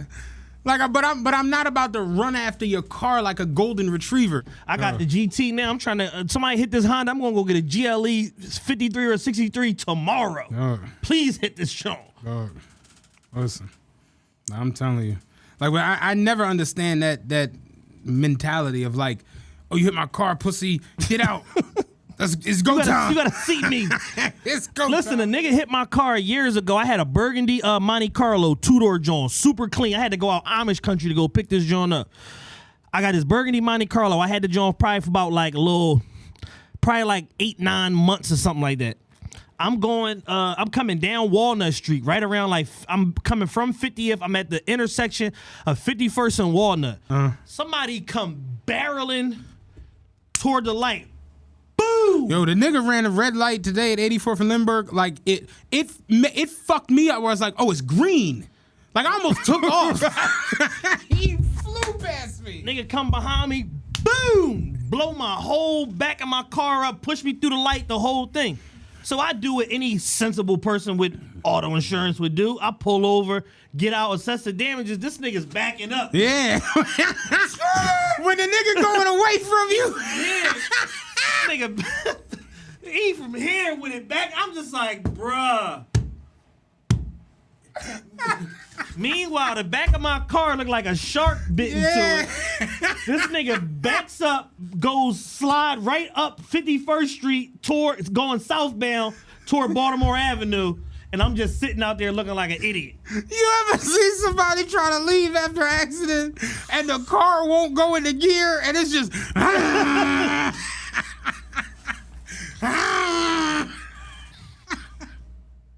watched the nigga do that shit one day. I was like, man, just get out and run. Just get out and run. I'm like, that shit not going in the drop. What the fuck are you doing? He was revving the shit out of this joint trying to get it out of there. Yo, it was it was this video that went viral. It went viral twice. It went viral like a year ago. Then it went viral again like 3 weeks ago. Boy in Atlanta, he on I think he on either 85 or 75. He in a Challenger. He just got this Challenger, whatever, like 2-3 weeks ago. Somebody hits his Challenger in like an Infinity. What's the damn Infinity? The G37. The coupe? The 4-door G37. Oh, the little, no, it's like a G50. The little John? Yeah, it was like an older one. The G37 is the coupe. Oh, the coupe. So it's probably a 35 or a 50. One of the Okay, other. before the 50 it was 35. Yeah. Right. So right. he hit his car, whatever. This fool is recording. The person in the Challenger is recording, having a full-blown meltdown, chasing behind this bull, trying to get him to stop. I think Hip Hop Since 1987 got the video, but he's like losing his mind. He like, yo, this nigga hit my whip, he trying to get away. Yo, this nigga hit my whip, he trying to get away. Yo, this nigga hit my whip, he trying to get away. So then he pull up. He's like, then dude finally pull over. He get off the highway, pull over. Like, yo, you hit my whip, bro. You trying to get away? He's like, I need your name, bro. I need your name. I need your name, bro. I need your name. And dude's like, yo, calm the fuck down. Said I'm sorry, man. Calm the fuck down. I said I'm sorry. It's my girl car. You know what I'm saying? I ain't mean to hit you. No, I need your name or something, bro. I need your name. I need you. He's like, yo, I'm gonna fuck you up. Relax. The nigga was trying to go. Oh man, listen. Shout out G-Ray, because I know he listening to this shit. Yo, Veep. G-Ray telling us a story the other day. He said he was driving a 33. The nigga was behind him at 22nd and Lehigh and was trying to get around the bus. So you know when motherfuckers try to get around the bus, they do it just about anything. Yeah. He was like, the nigga was trying his hardest to get the fuck around him at 22nd and Lehigh. Couldn't get around him. So he's like, they go to the next block, Somerset. He was like, as he poking out with the car, it's traffic coming, so he can't go around him. He's like, India. He was like, what's the next? What's after Somerset? Is it Cambria? Whatever the fuck one of the streets is. Same. Yeah, I think it's Cambria. He was like, they got the 22nd in Indiana. He was like, the light was yellow, but he was like, I see the older lady coming up like from around the corner, like, oh, I know she want this joke because she always get on it. So he was like, the light was yellow. He pulled up and stopped and like stopped on the yellow, like didn't go through. He said the young boy sped up on the side of him, got out the car, was like, oh, hey, you do that shit again, I'll fuck you up. Don't you ever do no shit like that. So the people on the bus like, what did you do? He's like, I stopped at the red. Stopped at the red light. Yeah, young boy was like, I'll smoke you all in. Don't you ever do no shit like that again. I'm like, these niggas is nuts driving these cars, dog. They is insane. The whole Philly is just, it's like a reckless, dangerous vibe everywhere. It's like Mad Max. Everywhere, dog. Everywhere. And it's not just the guys, it's the women too. The nigga, the other day, dog, I'm on the 49, I'm pulling in. I'm done. So you think about it.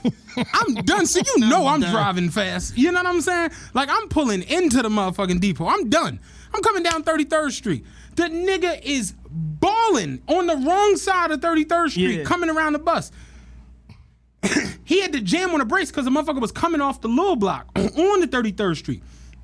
So he had to jam on the brakes. When he jammed on the brakes, I go past him. He come flying back up at like Huntington and pull up on the side of me. I'm like, yo, why are you driving like that, dog? Yeah. I'm like, you in your lady car acting a fool? He's like, pussy, this ain't my lady car. What the fuck is you talking about? I'm like, nigga, the steering wheel was like pink fur on it. No, it was like a disco ball. Like the steering wheel had all this shimmery shit on. I'm like, I know that ain't your fucking car. You ain't go to R&S Strauss and buy this dumbass steering wheel cover. What are you talking about? Stupid. Like, dog, it like niggas really just outside, just on reckless everything. Nonsense, man. Be safe. The feds is out this motherfucker, man. Quando Rondo. Listen, man. For those of you that haven't seen this, it's honestly, it might be one of the strangest interviews I've ever seen. Of all time. Yeah. Of all time. So Quando Rondo did an interview with Angela Yee. Angela Yee from Power 105, The Breakfast Club, because everybody's trying to get into the one-on-one interview content game. Because they realize that it's still COVID, people in the house, people looking for shit to watch. People will pretty much watch anything, especially if it's celebrity driven or whatever the case may be. So it's one of them scenarios where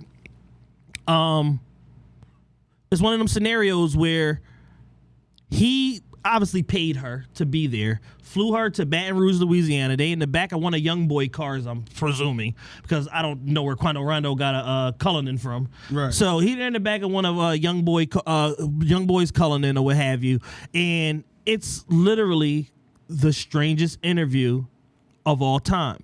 He's obviously paranoid beyond belief, like probably high out of his mind. He's looking around, he fidgety, he just keep using the same words over and over and over and over and over again. And the tone of the interview was very apologetic.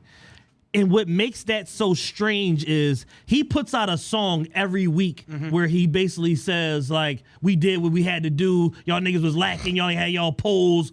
I'll do it again. I'll do it again. Like, so it's just like you keep popping shit in your music, but you do this interview trying to get sympathy because nobody will book you for no shows because they don't want the fear of violence in the show getting shot up.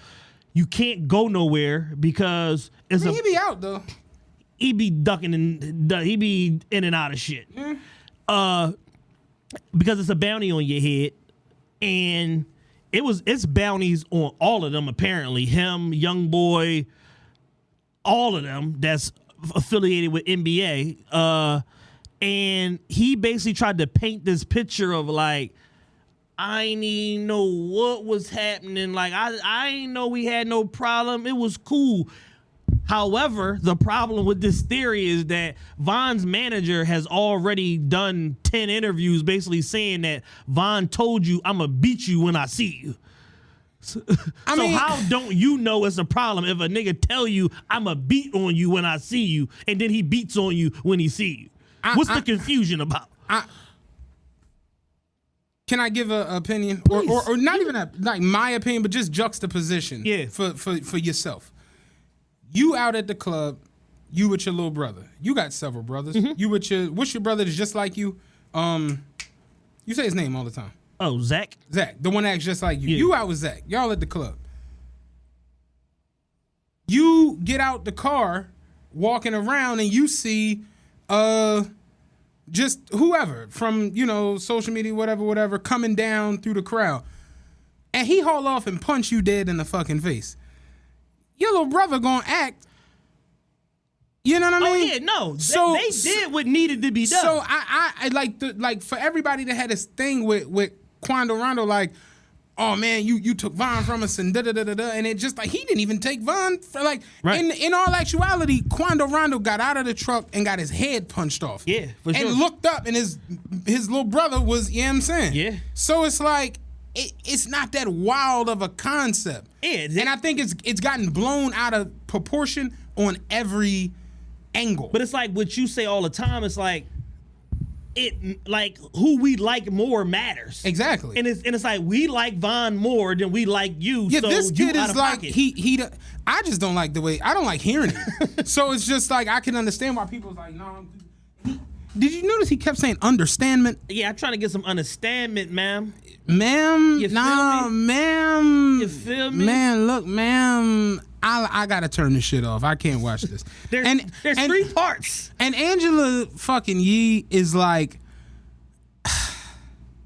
DJ Academics was reviewing the interview. He was like, Angela Yee, you look like, what the fuck am I doing? like, yeah, that's the whole time. It's like, what am I doing here? Like, he could have just went live for that. Like, you didn't even need her to do that. Yeah. You got 3 million followers. You got however many, probably 500,000, 700,000 subscribers on YouTube. Like, you didn't need Angela Yee to do that. No. But what they do is, and Joe Budden was saying this about like when 6ix9ine was trying to do his comeback trail and do all these interviews, they try to get in the room with somebody credible to make it like you're co-signing what they're saying. Right. Even if you push back in the actual body of the interview, the imagery, the optics is that you agree with at least with some of what they're saying, or you wouldn't have sat down. Because what it's gonna say is Quando Rondo has sit down with Angela Yee. Yeah.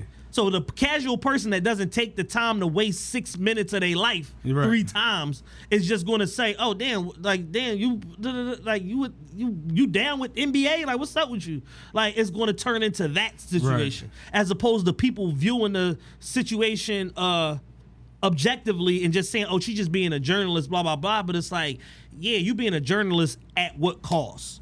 I'm pretty sure you make probably at least $1 million a year on the radio at Power. Like you got the #1 most syndicated radio show in the country.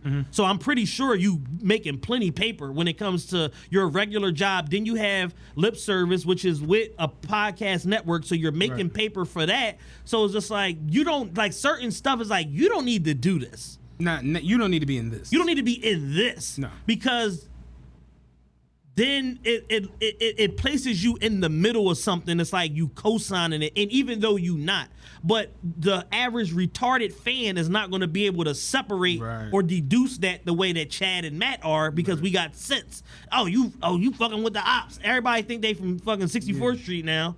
In Inglewood, Chicago, so it's gonna turn into one of them things, and it's like, why open yourself up to unnecessary scrutiny for a bag of money that you didn't really? Because I saw so many people like, yo, she looks ridiculous. Why is she doing this? She's stupid, and it's just like, this is a L. You got to hold this L. This is a L all the way around the board. We people close to the situation are looking at this like he's capping, he's lying. Like, he's playing dumb. If you're going to play dumb, why even do the interview? It's the same thing like with Tory Lanez, when he went live and for 45 minutes and said nothing about the Megan situation. Like, you just danced around the shooting for 45 minutes. It's like, why? Like, just say nothing. Like, Charlamagne said, I refuse to believe you spoke this for 2 hours. That's funny as shit. But I couldn't take him for 5 minutes, let alone 2 hours. He's insufferable. Yeah, it's perfect word for it. He's insufferable. It's like, bro, like, what are you talking about? Yeah, my understandment, man. Like, the big bro, because the big bro. Then later on he had to clarify. Kids, then later on he had to clarify. I call everybody big bro, but you know, the young boy, that's big bro. Yeah, like, the other rapper, I don't want to say his name, but that's big bro too. When I see shit like that, my instant thought is like, where are his parents? Yeah. That's what I thought when I first seen him. Like, where is his mom? Well, apparently he like grew up in foster homes and all that. Like, he was like a ward of the state. Cause it's just no reason for somebody to sound like that. Yeah. Understandment, like that you can't even make that cool. Yeah, you made that up. Yeah, you just made that up. You just made that up. Like, you just made that up. Like, you do know there's a shorter, more efficient way to say what you're trying to say. Right. My understanding. Yeah. Like, how did he jumped over understanding? How did you went to understandment? How did your stand get a mint? I don't understand it. How did your stand get a mint? Because I don't understand it. Yeah. I'm trying to get some understanding now. I don't understand how the fuck this happened. I get that you was trying to understand, but where did you get the mint from? Where did the mint come from? He put a mint on understand. That's the craziest shit. And now, ironically, I don't know what you meant. Now I'm lost. That shit was bizarre. That was a bizarre interview, yo. And then he had the book bag on with the mask, and he keeps looking around. He driving in circles. And then she almost looked like she was like sedated. I'm like, oh, this shit is nuts. Yo, Angela Yee looked like they like Bane kidnapped her and put her on a cargo plane and then flew her to Baton Rouge. Like, she didn't know where she was going.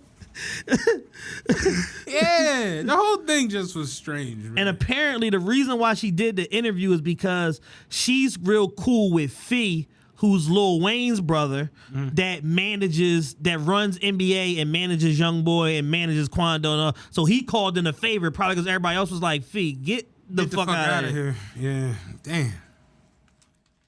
Angela Yee, boy. Strange ass interview. And Charlotte May said, I can't believe you talked to him for 2 hours. The popular YouTuber EDP445, who is that? You don't know who EDP445? The Eagles fan, the big fat bald dude. Oh, the big boy. Yeah. The boy to be like, what the fuck was that? That's crazy. He got busted trying to have sex with a 13-year-old. What are you saying there? What's Taylor talking about? I said, woo. Yeah, he got busted like on like a mini, you know, because they stopped to catch a predator. So now you got these different little internet company people that know like this shit drive traffic. So like they got him red-handed. He's sending pictures of himself. You got me red-handed. You figured me out. You figured me out. Not to make jokes about trying to sleep with a 13-year-old. 13-year-old. He was sending some filthy messages too. Like, I can't wait for you to sit on my face. And I'm just like, bruh. Yeah. I mean, in the state of California, the attempt is a charge. Like, just the fact that you made try to make sexual contact with a minor is an automatic charge. So it's something going to come from this. But yeah, he's done. Like, it's over. Like, you're a pedophile. Like, who's going to listen to you about anything anymore other than other pedophiles? Dang. Yeah, he's toast. That story broke over the weekend. Damn. He looked extra crazy. Yeah, he looked extra crazy. I can't believe they stayed. And they got him to admit that that's what he was trying to do on camera. So he's toast. This was like the cops had like they did No, like a sting? it wasn't a sting. It was just like some internet production company Oh wow. that traps predators, and they got his ass. Damn. Yeah, filthy Joe. I saw the one joint with the bull. He was like a I forgot what he did for a living. He was like a something, but it was same type joint. Like it was some people just like motherfuckers with a camera, and they set him up, and he was running through the parking lot and shit, trying to get away from him. That's a wild joint. Like, damn. And he was kind of funny too. He was hilarious. Yeah, cause he had a couple joints. With, he had 2 million YouTube subscribers. Damn. It's over. You're done. Cause I know YouTube standards and practices. You out of here. Let's see this. I know they about to delete his channel for sure. For sure. Yeah, the trust and safety department for YouTube. Yeah, You're out of there. Trust and safety. You're out of there, bucko. It's crazy how motherfuckers be like that and you don't know their names.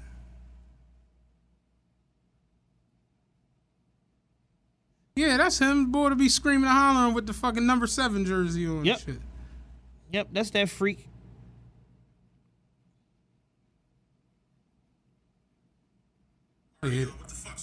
Oh yeah, this nigga was wildin'. Yep, EDP 445. El Sicko. Damn, nigga done lost half his fucking following.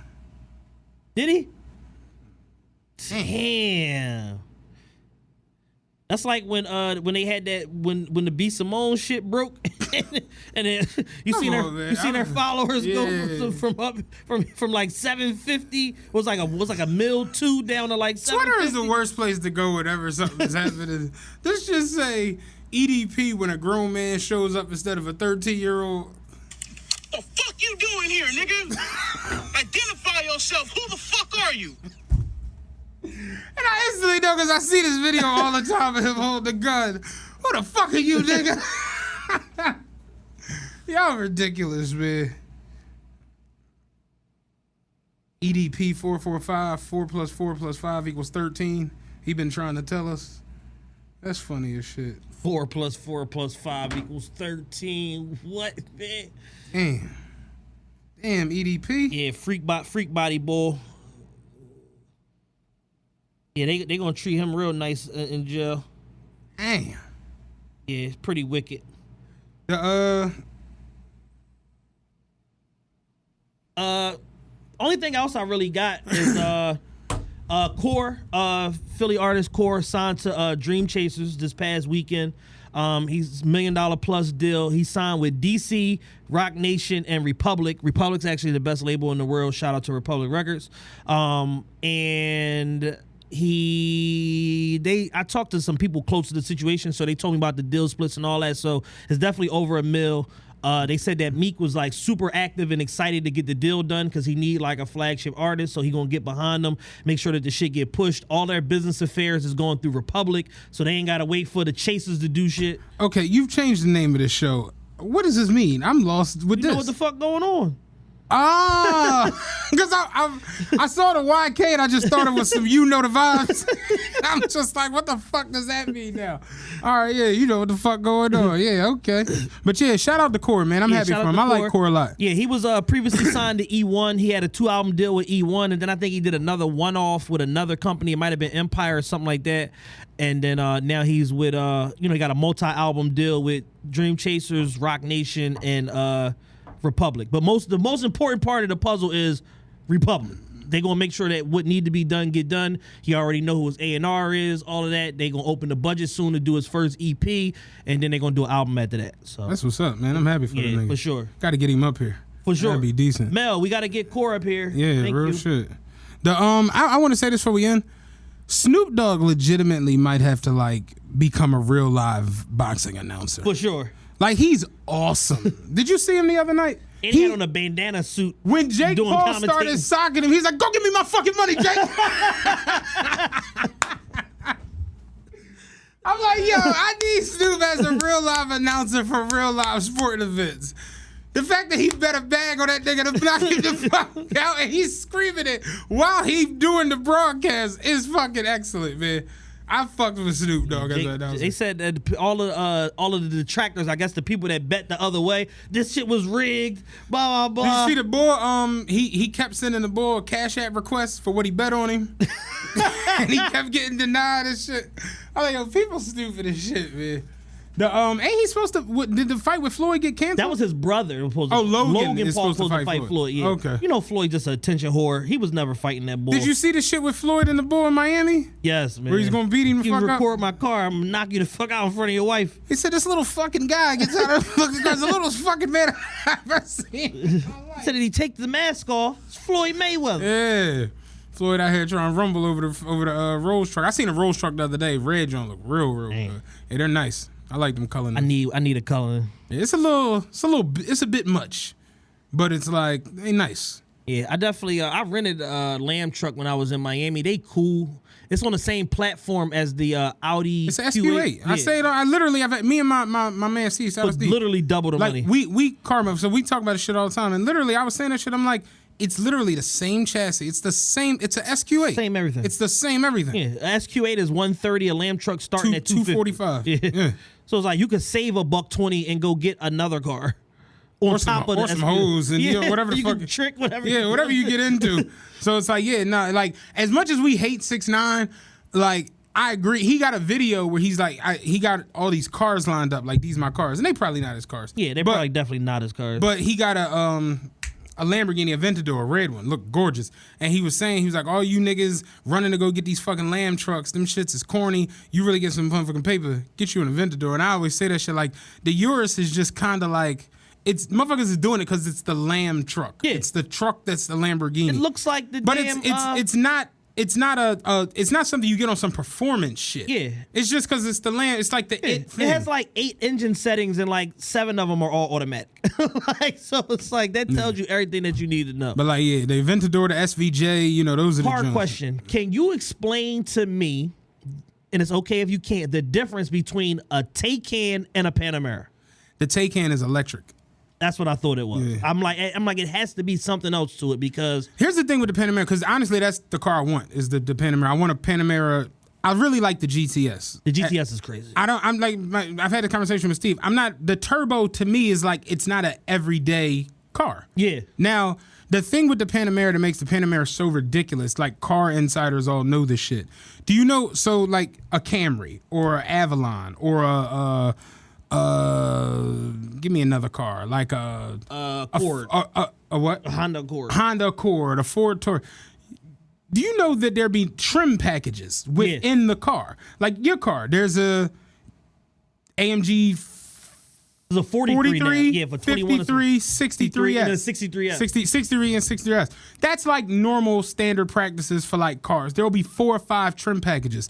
The Panamera has 19 trim packages. So it's like, this is the dumb shit that Porsche does. Because there's a Panamera 4, the Panamera 4, there's a Panamera 4S. It's a 4S, it's a GTS, it's a turbo, it's a hybrid turbo, it's a hybrid GTS. There's a executive turbo. The executive turbo doesn't even release in America.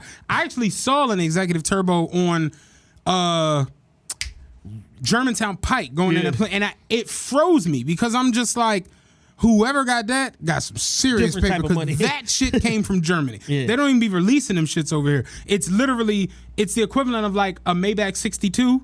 But with the turbo power in it. Right. So it's like the fastest joint, but it's got an extra 8 inches of fucking wheelbase space. It's crazy. The back door, it looks unreal when you see it on the street because it's like, it fucked me up. I'm like, what the fuck is that? And I'm like, it's no way. And I got behind it. I'm like, shit, that's an executive turbo. Yeah. God damn.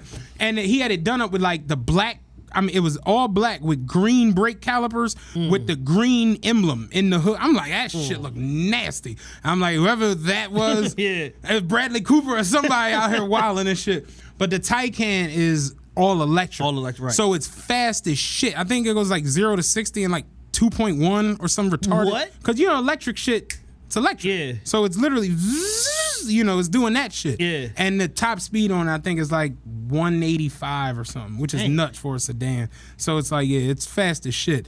Yeah. But it's all, and they're expensive than a motherfucker too. They cost more than the Panamera Turbo. Yeah, I noticed that. And I'm just like, I was trying to figure it out. I'm like, all right, so like, I'm like, what purpose is this vehicle? So I'm like, it's got to be electric. And I just never really took the time to investigate. But I kept seeing definitely electric. I don't really like them though. I respect what they are, but like look wise, that electric shit. It's like they haven't perfected decent rims and just all of that. Like even with the Teslas, it's one Tesla I like. I think it's the R. It's either the R or the S. It's one of them I really like. The rest of them I'm like, The XC90 is cool. The truck with the doors that lift up, that shit is cool. I mean, not the XC90. That's the Model X. Model X. It's like that shit is cool. The doors lift up or whatever. Yeah. But even still, it's just like I wouldn't.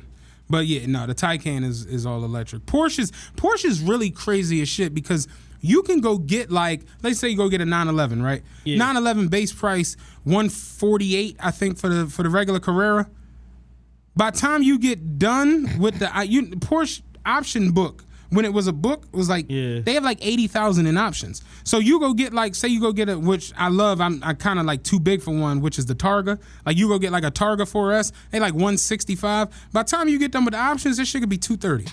Cause it's just that much, and you can customize. Dog, the Panamera got 8 different headlight options, and I'm just like, this is the stupid shit I be talking about with Porsche. Like we got headlights, then we got the drawing headlights, then we got the headlights that draw and turn around the corner before you do, then we got the headlights that draw, turn around the corner, and auto dim when you go. It's crazy as shit. So it's like that's how crazy their option shit can get. They got to streamline that. Yeah, Porsche, but that's the thing with Porsche is like the fact that it's so much. It's almost like with Rolls Royce, and Rolls Royce is actually above Bentley now with their bespoke program. Like you literally. You go to their like factory in London, you literally can build the Cullinan, the Wraith, whatever, the way you want. And then once you get into like if you go to like Brabus or Mansory, you know what I'm saying? Like a lot of people when Drake say the Mansory kitted out with every option, like that carbon fiber shit that they get into, they can literally like build you a car. Like they can take a car where it's like a Phantom that costs $400,000. By the time Mansory get done with it, that shit might be $850. Right. Just go build you another Phantom out of just bullshit. It's crazy. You getting to that high end car shit is it could go left fast. I know me for a fact. I come into like 15 million, I could stunner. I can go full stunner. I can have 40 whips. Can't nobody fuck me with kind of them whips. Yeah, Playboy. Like I could have 50 whips. Funniest shit before we end this, I watched Lottery Change My Life. The nigga won the lot. He won the Powerball for 32 million, and he took the cash. So the cash payout was like 18. Okay. And he, taxes or whatever. So he was like, one vice that I have. He was like, I always had a fascination for cars. I always loved cars. I was always a vehicle connoisseur. So that's one thing I've gotten really into since I've won the Powerball for 30 million. So now I actually own 65 cars. Oh, shit. And I was like, this nigga done spent the whole 18 mil. So he took them into his garage and he was like, this is my 95 Bronco. This is my 94 Corvette. I'm like, he bought a 60 squatters. Like, this nigga's crazy. He's like, this is my 97 Astro van. He bought every car he wanted when he was coming up. Right. Every single one. Dog, he had fucking Luminas, all kinds of just bullshit in there. I'm like, this thing is crazy. That was funny as shit. But I got nothing else. We're going to Patreon. Yes. Visit the website, officialtrpe.com. Subscribe to the Patreon if you haven't yet. Patreon.com/officialtrpe. It's no more smoke with Patreon. We love Patreon. It's up. They paid us. Slide over to OT. It's going to be OT8. Me and Matt talking some more stuff. I don't know what we're talking about, but we'll figure it out when we get there. Peace.